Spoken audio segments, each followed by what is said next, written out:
We are back with another What's Next Longevity Deal Talk. In this edition, the longevity economy, making sense and sensors. There are comprehensive new reports on both. This edition is sponsored by the Longevity Innovation Summit in Washington, D.C., coming up on December 7th and 8th, and virtually on December 13th. Register with the code FOM20 for a discount at WashingtonInnovationSummit.com. I'm Fred Fishkin, along with Mary Furlong. Hi, Mary. Hi, Fred. You know, we talk a lot about the longevity economy, but I'm so thrilled to have our leading experts here today to share the latest research. Well, and with us, couldn't ask for anyone better, the AARP's Senior Vice President for Global Thought Leadership Policy, Research, and International Affairs, Jean Axius. Hi, Jean. Hi, Fred. Hi, Mary. How are you?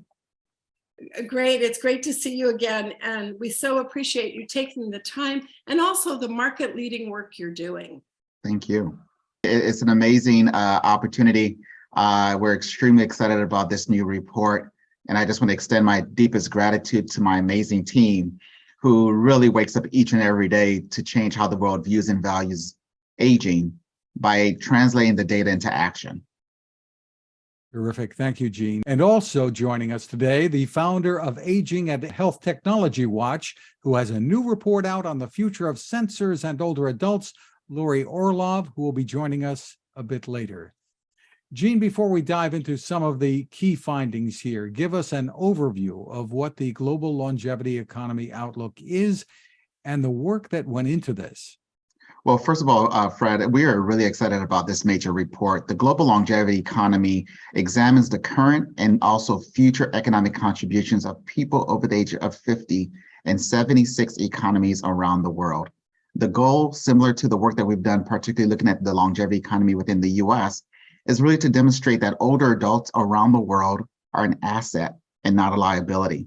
That there's tremendous opportunity across sectors and industries if companies, policymakers, startups, investors are intentional about this growing market. And not only is this market growing, but it's also having a ripple effect which benefits families, it benefits people of all generations, and of course, economies. You produced the first report on the longevity economy in 2019. And then over the next 2 years, you showcased the economic impact of age discrimination. And then you focused on working family caregivers and also the inequities in life expectancies. Now you're shifting to a global perspective and the contributions globally of those over 50. This is a huge market, right? Absolutely, Mary.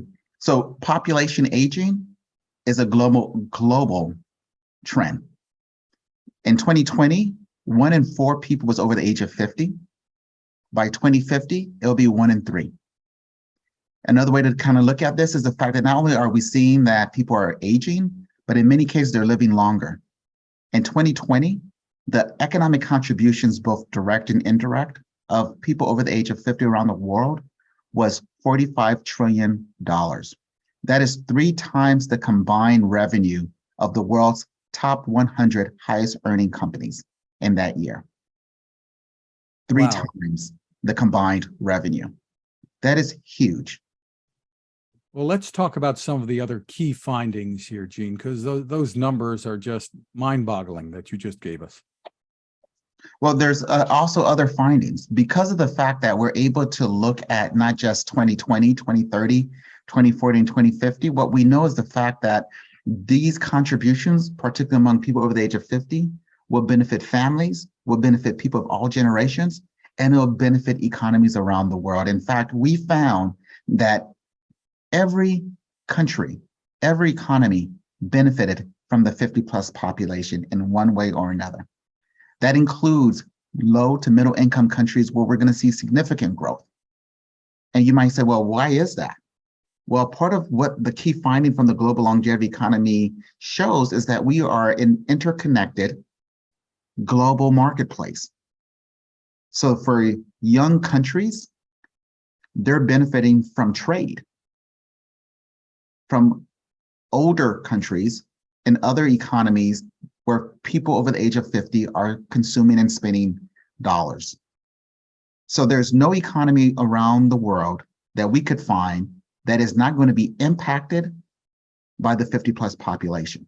That's how significant this segment of the population is. So I'm thinking about all the companies now that are looking at the headwinds of recession and are doing strategic planning. And they're saying, okay, what are the things that are going to happen in the future that we know for sure?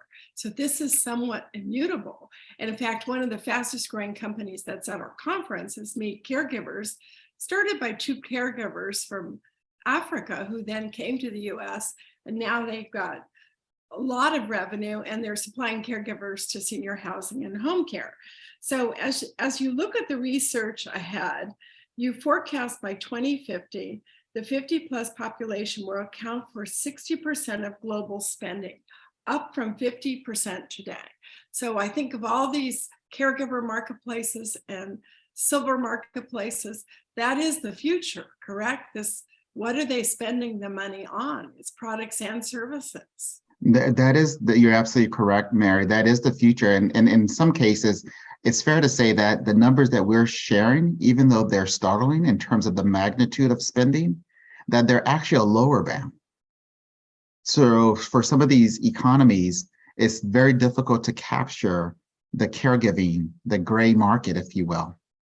So again, that just suggests that the numbers are a floor and not a ceiling, which is a huge wake-up call for companies, as well as investors and startups, to think about how are we going to create products and services that meet the needs of an aging population that will have huge implications for families around the world who find themselves in a caregiving situation. You know, I want to go back to another point you mentioned, and that is looking at older adults as a resource, as mentors, and as strategists joining some of these companies. So I love the fact that your team and you and your leadership have looked at this broadly and looked at all these countries and the impact that it's going to have. It's terribly exciting. It really is. We know that companies are managing 5 generations in the workforce, and that there's opportunities, particularly in this recession, with what we're seeing in terms of some of the supply chain issues, rising inflation, that companies who are intentional, who come up with a longevity strategy, who thinks about their consumer base and also their workforce, are likely going to be more resilient. We know from the research that we've done with the World Economic Forum and OECD that companies that are age diverse, that leverage a multi-generational workforce, tend to see higher productivity, higher innovation, greater revenue, and less turnover.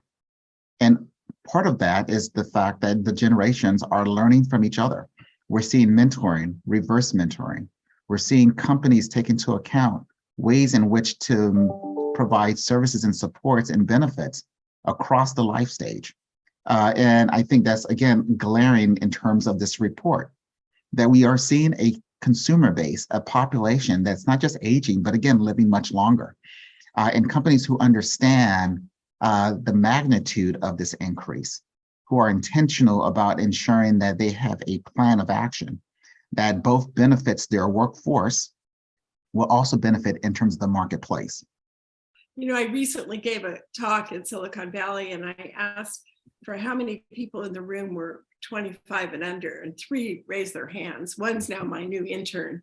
And I said, you're the smartest ones in the room, that at this age, you could look at the longevity market. And if you can really understand that now, look at what it can do for you in the future. That is like where clean energy and the internet was. Jean, you sort of touched on this, but some people may find it surprising. The report says the 5 economies that see the highest impact on jobs supported by those over 50 are Tanzania, the US, Ghana, Cambodia, and Colombia. Surprises there, I think, to a lot of people. Well, that, again, I think is one of the key surprises from this report. It really demonstrates the interconnectivity around our global marketplace, our global economy, meaning the fact that what this report has demonstrated is that it's no longer a conversation around young and older economies or developed and underdeveloped, or emerging economies. What this report is demonstrating is the fact that we are an interdependent economy, meaning the fact that people over the age of 50 are contributing both in terms of imports and exports, in terms of foreign and international trade, that is benefiting many of these countries. And so that is what you're actually seeing. And it really is a surprising, but also exciting opportunity for us to expand our mindset in terms of exactly where there are opportunities to create solutions to meet the needs of an aging population. And even in those countries that have a younger population, that those countries also benefit from international trade as a result of the spending among people over the age of 50. So not only is this beneficial in terms of generations, multiple generations, not only is this beneficial in terms of supporting families, but as you just indicated, Fred, that this is also beneficial in terms of supporting jobs and supporting jobs in some very unlikely economies that one may not typically think top of mind. But we're seeing from our report that the 50 plus is having a huge impact. They're fueling economies, they're supporting jobs, which has a ripple effect for supporting all generations around the world. So let's share with our Deal Talk audience, what are some of the valuable lessons here? What can be learned from the research from a business perspective? Can you drill down on some of the specifics? I know for many CEOs, for many boards and directors of boards of organizations, there's this huge war on talent that's taking place, which is top of mind for all organizations across the public, private, and nonprofit sectors. And what this report demonstrates is the fact that organizations who are able to tap into a multi-generational workforce are likely to thrive in this war on talent. So what are the opportunities for companies, for startups, for investors to think about the age diversity that's so critically important for producing the best results? Is one. The second thing is the fact that there are opportunities for economies around the world to create a national aging plan. I think it's fair to say California started and paved the way, particularly in the US, in terms of their master plan on aging. And we know countries like Singapore have done amazing work looking at a strategy to leverage the aging of their population. But we also know that there's an opportunity for economies around the world to think more holistically, to think more intentionally about having a holistic strategy that cuts across industries and sectors for leveraging the aging of their population. The key message here is the fact that older adults are not a liability, that they're actually an asset, that older adults are a growing segment of our populations and economies around the world, that if we're intentional about leveraging, we can really solve some of today's biggest problems. And when you look ahead, you're urging policymakers to create and implement an actionable plan and strategy on aging. You say that companies should consider aging and longevity a business imperative, an investor imperative. That is exactly right. Otherwise, you're leaving $45 trillion on the table, at least in 2020. And by 2050, that'll be 118 trillion. And the question that I think every company, every startup, every investor needs to think about is, what are the opportunities to grow your revenue? What are the opportunities to grow your relevance? And equally important, what's the opportunity to grow your impact? Gene, one of the things that you did here too was you looked at different market sectors, the impact of the 50 plus population across these different market sectors. Looking at real estate, for instance, 58% of the GDP comes from those over 50, and that is forecast to grow. That is unbelievable.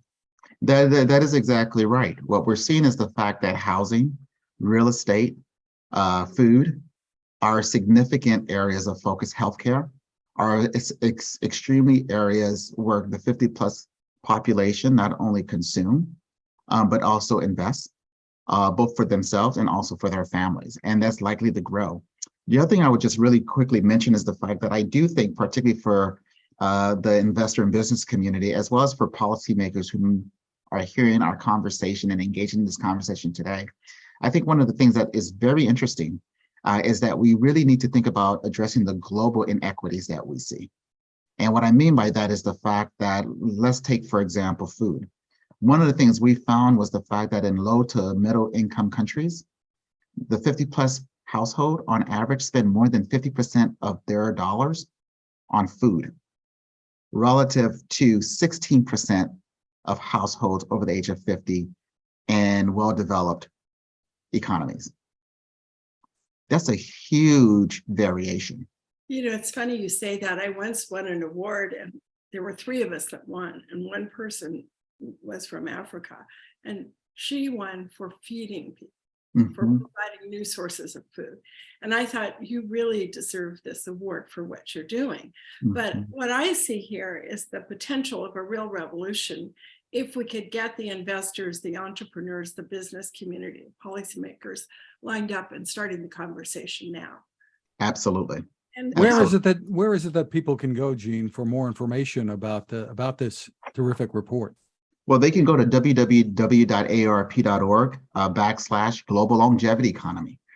So that's the best place. You will actually, it's a very dynamic website where you can actually look at the global economy, but then also get into the specific profiles for each economy.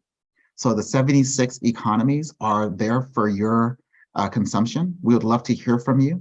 We would love the investor startup community to utilize the data. To your point, Mary, the urgency is now, and the decision not to act is in fact a decision. And if we are going to be very intentional about meeting the needs of an aging population, it is so critical across industries and sectors that we make aging and longevity a business imperative. Well, Jean, thank you so much for spending time with us. And thank you to the AARP as well for creating this kind of research. Thank you so much, Fred, and thank you so much, Mary. This is a collective partnership. We are excited about what we're seeing in the marketplace and think that there's so much more we can do to meet the needs of an aging population that's also living much longer.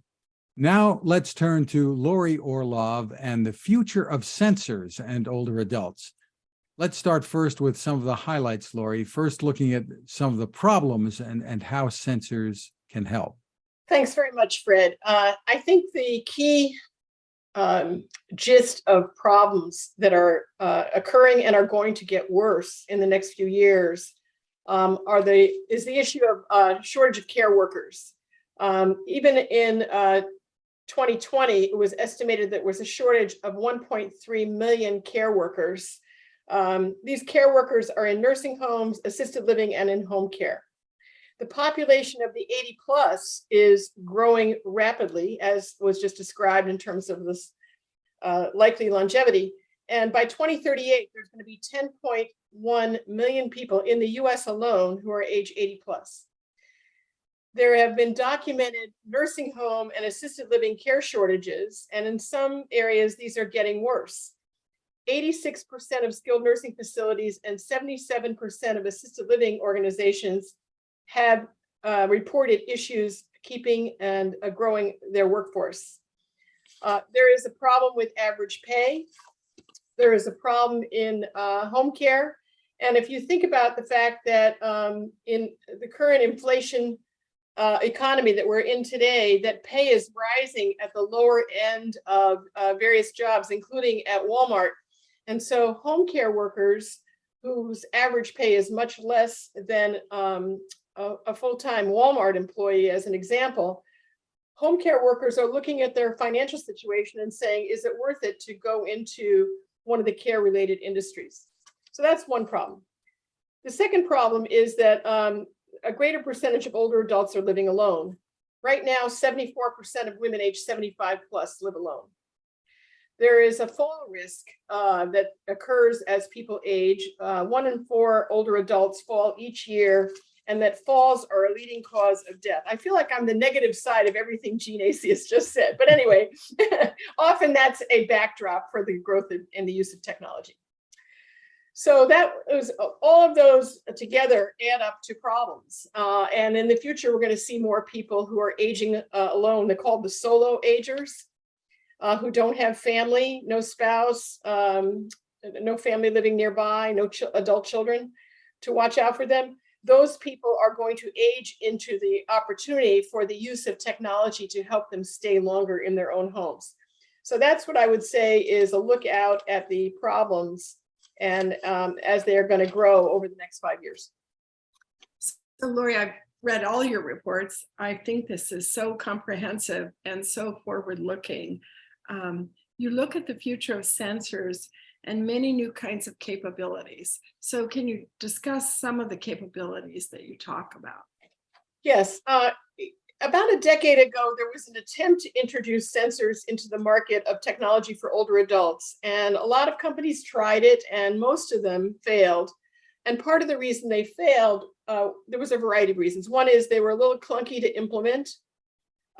Second reason is they were priced too high. Third reason is that the networking capabilities, both in the homes of older adults in terms of high-speed internet and also in senior living communities, just wasn't there yet.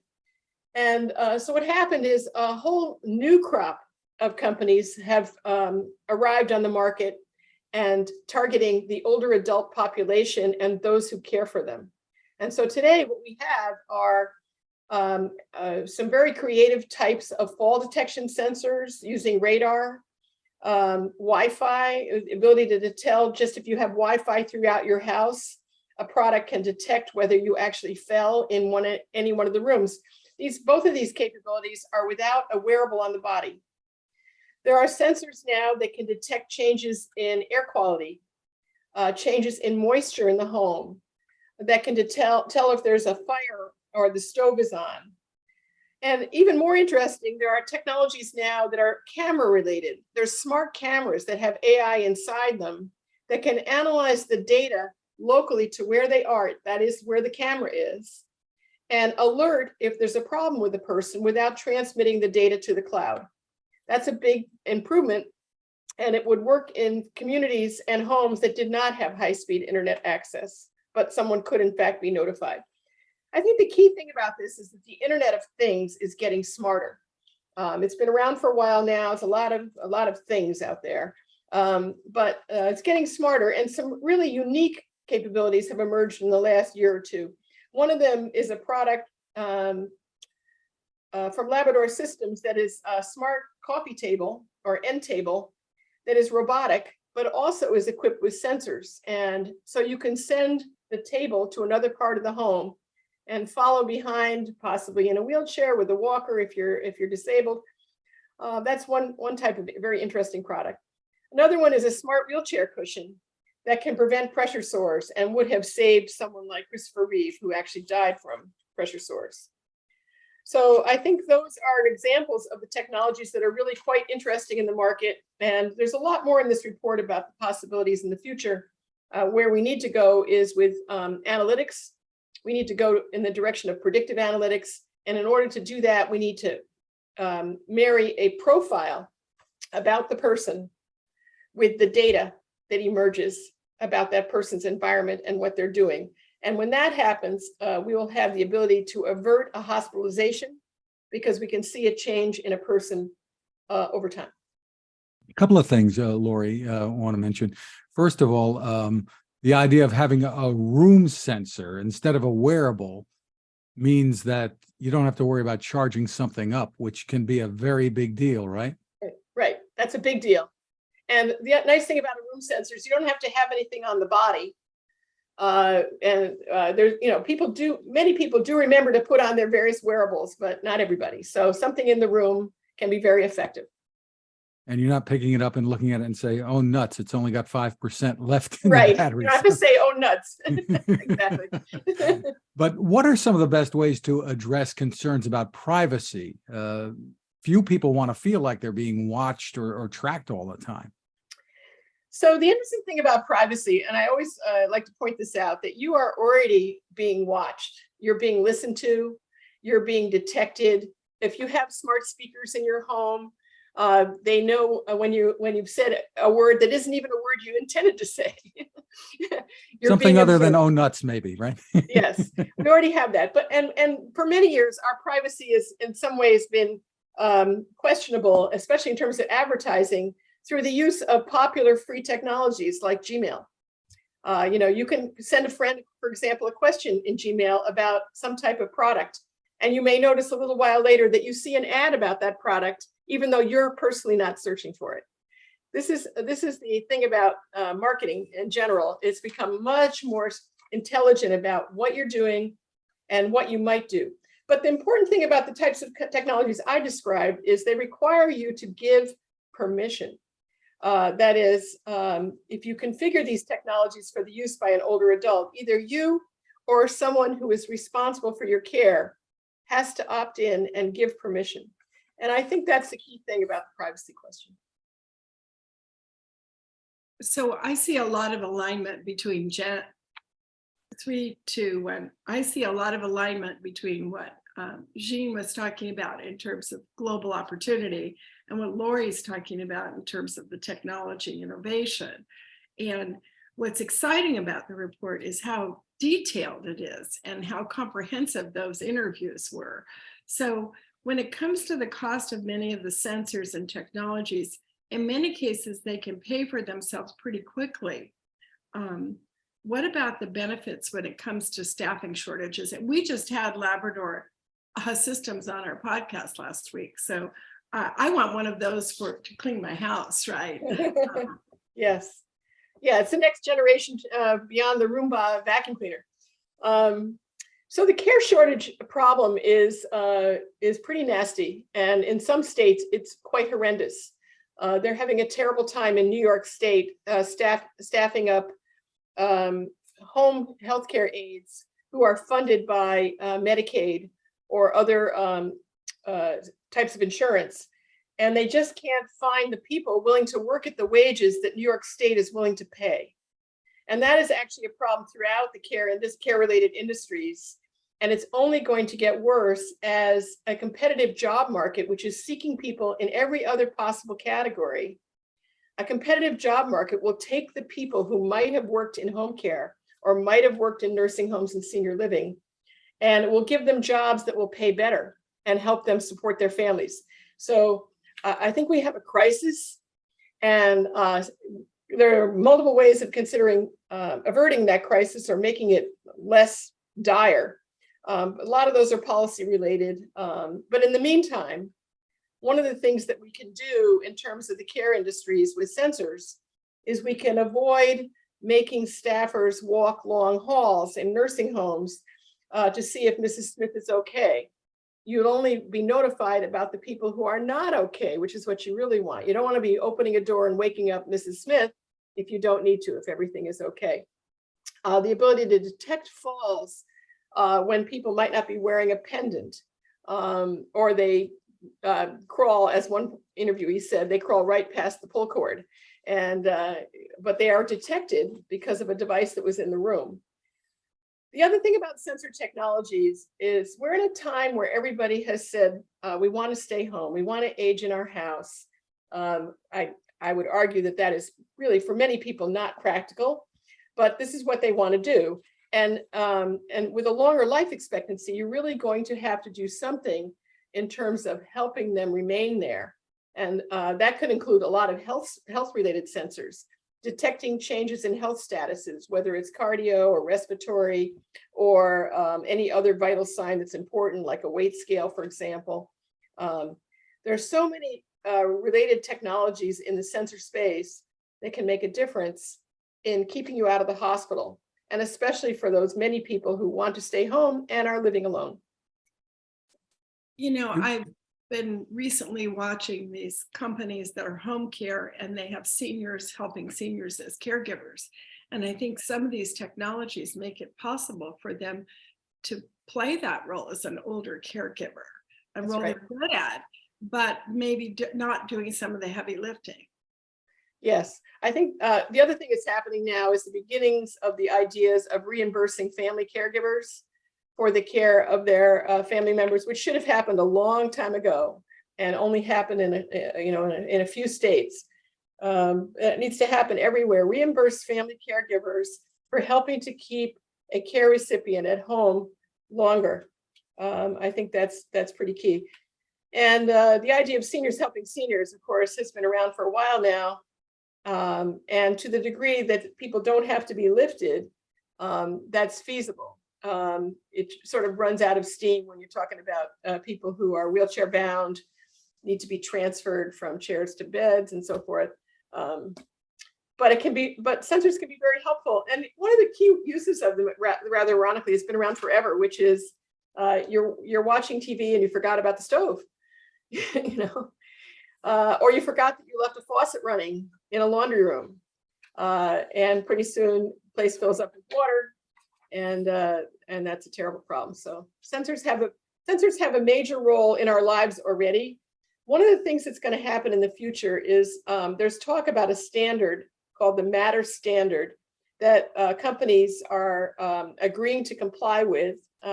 Apple, Amazon have both recently announced Matter compliant products.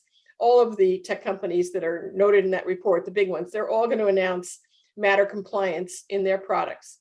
So what does that mean? That means that people who normally would have had to go through a great deal of trouble with different hubs in the home to connect to different types of sensors will be able to, in fact, have fewer hubs, maybe only one hub, you never know, that will enable the sensors in their home to operate.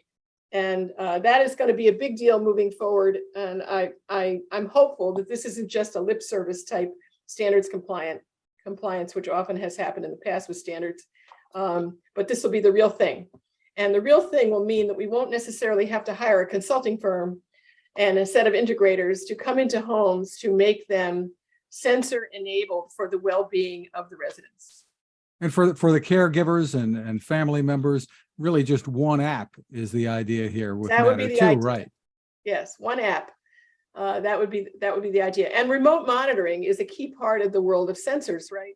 So Mrs. Smith lives alone, but a family member, some distance away, wants to know that Mrs. Smith got up, she made tea, she moved around, or worse, she didn't move around. And is there somebody in the absence of movement that could be notified?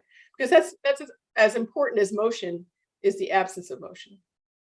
Is there an issue with the cost of all of this that you see? I mean, there's a wide range in prices with just cameras alone, for instance. They can be a couple $100 a piece, or they can be $20 a piece.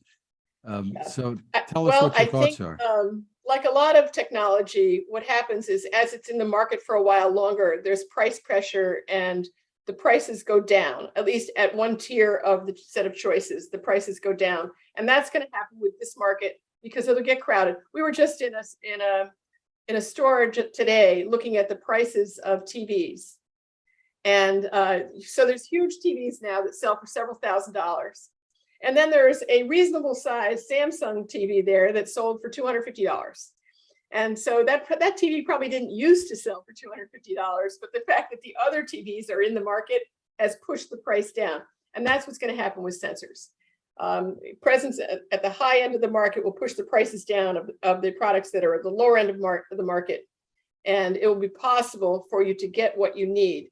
And what you need with older adults, as they age past the age of 75, 80 and beyond, 80 and beyond, is you may need some motion sensors. You may need some level of temperature sensor to know if people are using the heat or air conditioning. And you certainly need fire and flood. And after that, lots of other things, fall detection and so forth. Well, we talked about the Labrador systems and what they're doing with robotics, and others are moving into this space with some are just companion robots. We've talked about LEQ before and things like that, but the ones that move around. And of course, on the extreme end there in the future, and who knows how far off, you've got Elon Musk and his humanoid robot that he says everybody is going to want, that can really do things and clean Mary's house too. So yeah, I think that we're a good decade away from the utility of a humanoid robot. And while I like LEQ for its social interaction and isolation aspects, The fact that it doesn't move around or do anything, I think, is a limitation. And the question is, will older adults get irritated by it after a while? Because a lot of times, things seem really clever and useful at the beginning, and after a while, people will put a bag over its head. That's happened in the past with certain kinds of technologies. That's happened to me. So, I see a win here for the small business owner of a home care agency. Yes. There's a lot of, I think half the market is independent home care agencies. Right. And if you can go in with a very strong tech suite of solutions to give peace of mind to the family, to the senior, and to make your home care agency more effective, I think that's a win. And increasingly, senior housing is moving into home care. So I think that's another win. And we have to look at some of those smaller enterprise wins as well. Yes, I think that's true. There was an interview in this report with Sandy Jen, who was the co-founder of Honor. And interestingly enough, they are not making any use of sensor technology right now. They're in the process of integrating the whole world of home instead altogether. But she did give an example, and it's possible in the future they will actually deploy something like that, which is you have a shift of a worker for a certain number of hours a day. And after that worker is gone, you have another type of worker, which is the sensor worker, who's helping out. Well, I see the opportunity around the connection that can help with caregivers and nurses and others that have more time to do one-on-one patient conversation and discussion and look at some of the storytelling applications. There's just a lot here if we could take care of some of the basics. Lori, once again, congratulations, an amazing report, a great discussion, and thank you for the intelligence and the intellectual candle power you bring to the space.